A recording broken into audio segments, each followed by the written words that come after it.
Morning, all. Welcome to November. It is Friday, November 1st, 6:45 a.m., 2024. Ooh. 4 days till Election Day.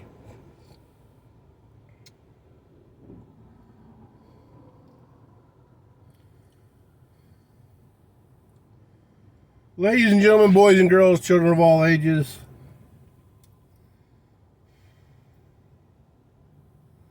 I'm going to talk to you today about dragons.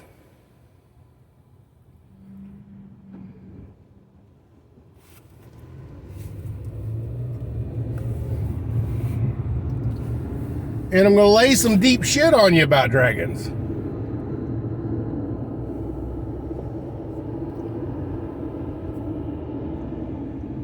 Okay. Historically, or mythologically, whichever way you want to go with it, dragons, 90% of them are regarded as greedy and malevolent and destructive.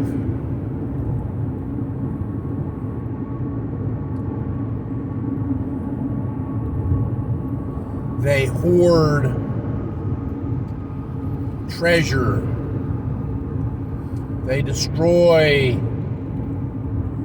crops and towns and kill people and eat people and so forth and so forth. 10% of mythology and historically records dragons as benevolent teachers and bringers of fortune.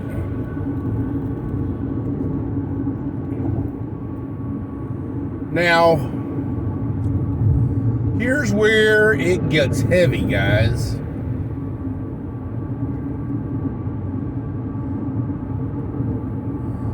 +80% of the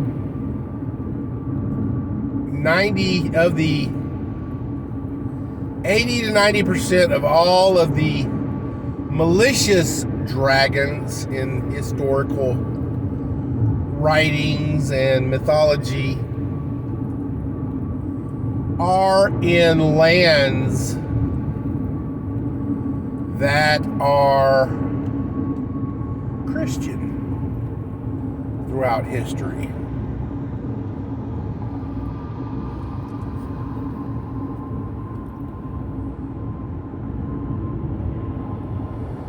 The only real fly in that, well, the other 10+% of that is the dragons of North America and of the Native Americans. Although they are not Christian,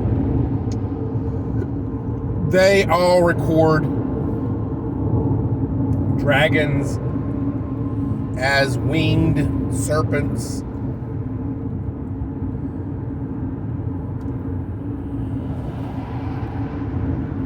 Usually destructive, and so forth and so forth. Now, the Mayans, Quetzalcoatl was a dragon or a great snake, winged snake, however you want to call him. He was destructive. but he was worshipped for his destruction.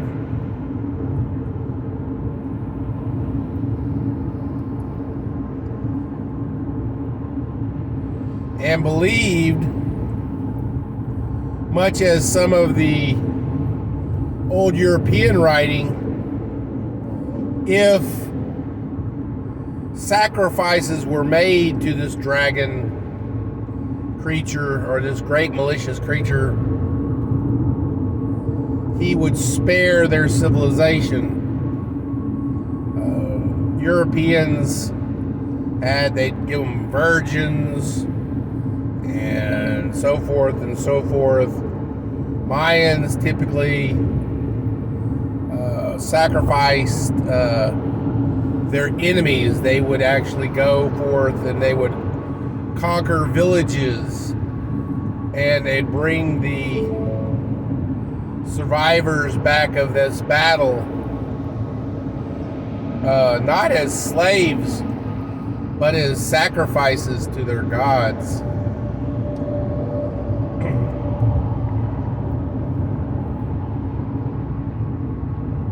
And most of these gods are depicted as malicious dragons or winged serpents. So, let's go ahead and take that 20% out. Let's focus on the dragons on the European continent.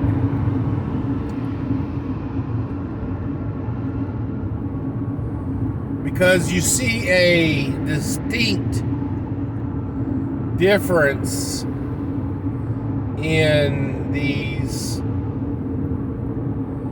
things. I looked up Christianity worldwide, and public broadcasting system, PBS, was one of the first links that came up, and it showed a color chart of the world and showed Christianity as well as the other religions of the world. And there was a big swath over China, Japan, and the Asian continent, or the Asian countries, that were a pink color. And the legend described that color as non-religious. Oddly enough, that area is where the dragons were mythologically and historically recorded as benevolent.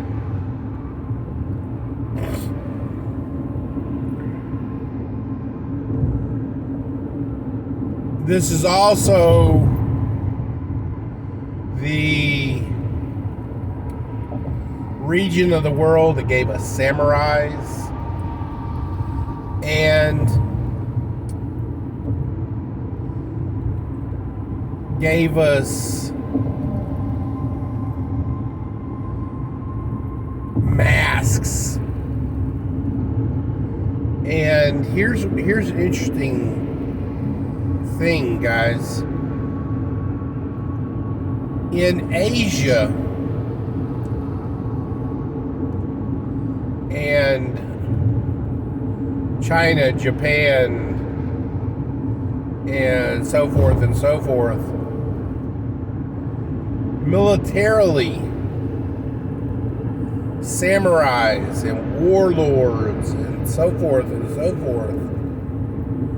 would don masks depicting demonic visages that some may believe would imbue them with demonic abilities and so forth and so forth. And this thought pattern has really had some staying power in that region of the world. If you look in pop culture and culture in and of itself in China, Japan, and so forth, you see a distinct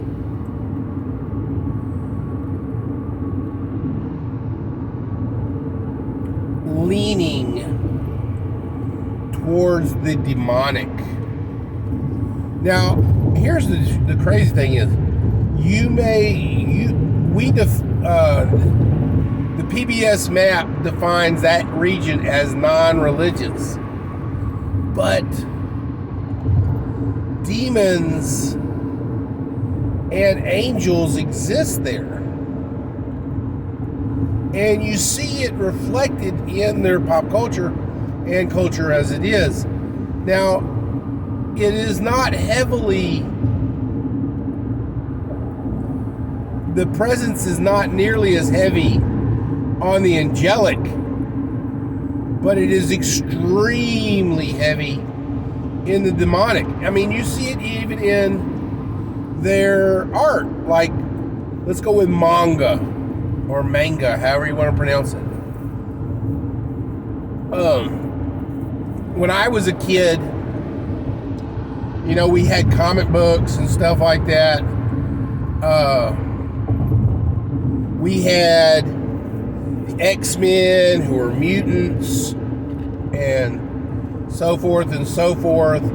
We had Superman, who was an alien. We had DC, which primarily, you know, gave superpowers to otherworldly creatures like Superman. Green Lantern, his abilities came from otherworldly sources. Wonder Woman, although she was native to the planet, her abilities were believed to be divine and or otherworldly. But in manga, their superheroes, per se, are from one of two places. Either alien technology, got Robotech, which all that stuff, even the technology that we adopted was originally alien, or demonic. And they distinctly believe in their culture that there can be benevolent demons, which also reflects into their, you know, benevolency of dragons. Could dragons fight and destroy stuff? Yes, it could, if provoked. But for the most part, their dragons were all benevolent, as well as, you know, their demons. They believe that, you know, demonic possession can have a positive reflection and a positive outcome, depending on your heart and, you know, your end goal. You would make a deal with a demon and or spirit and, you know, take on their abilities. And, you know, if you had a good enough heart, then, you know, the demon would be benevolent. But in the Christian side of Europe, all their dragons were, of course, malevolent and so forth and so forth. And no, they did not worship dragons. They made sacrifices to the dragons, not as a sign of worship and reverence, it was in response to fear and a need to survive.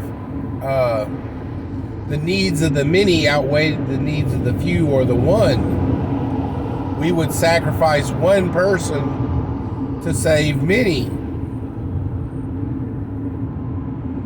And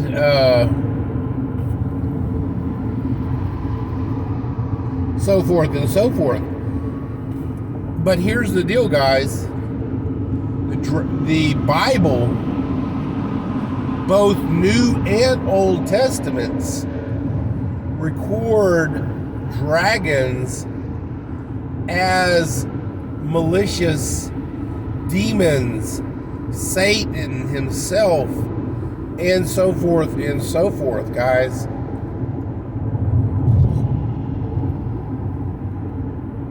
Can a demon have a benevolent soul or a benevolent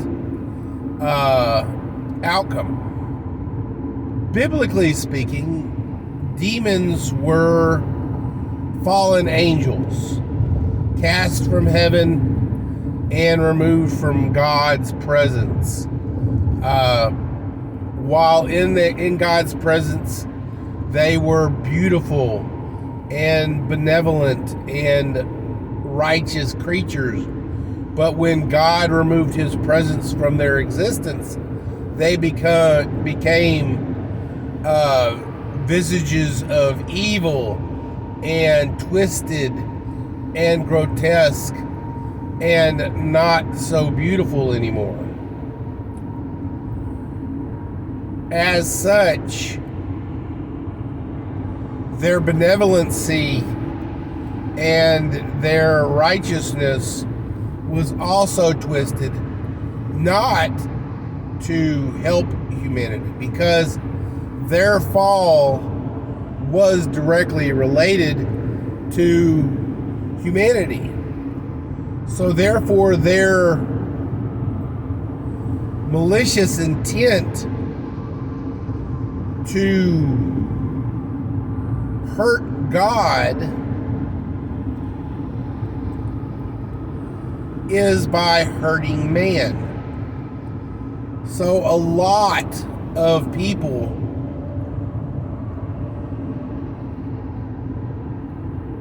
would make deals with the devil. Even in Europe and stuff like that, you have witches and sorcerers and people like that who would, make pacts with malicious entities and take on, abilities and powers that were basically forbidden by both the Torah and Christianity, Christian beliefs, and so forth and so forth. So these were all deals with devils in demonic situations. The Watchers recorded in the Bible were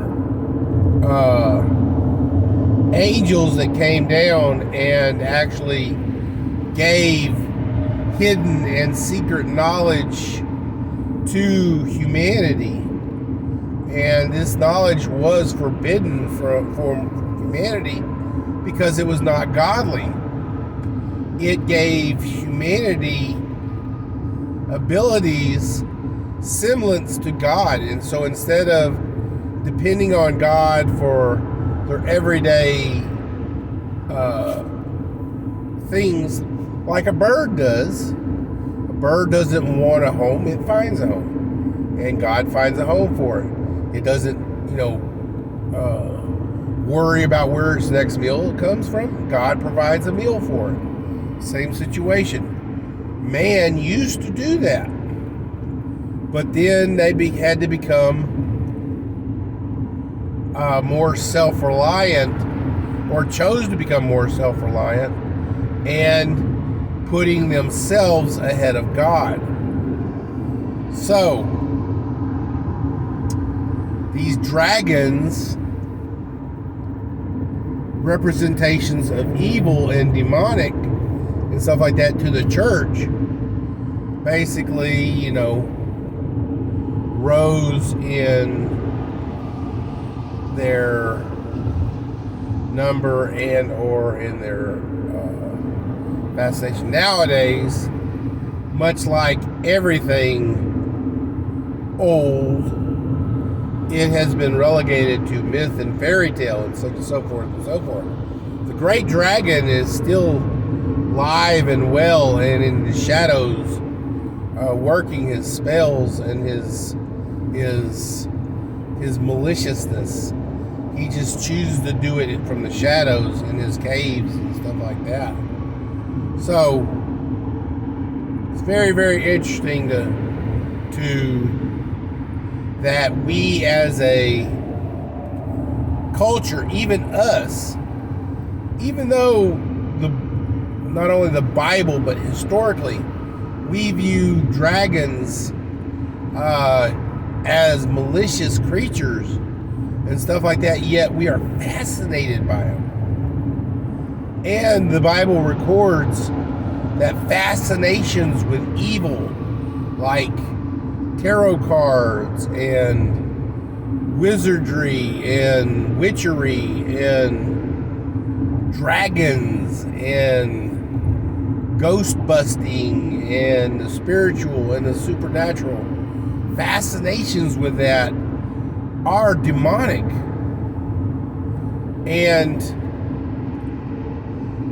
a demon and a devil and the devil jeer and cheer and celebrate that they are seen as fascinating creatures and not evil, malicious creatures to be avoided and repented of and rebuked.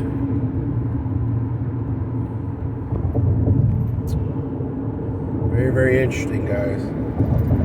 Let's go, Brandon.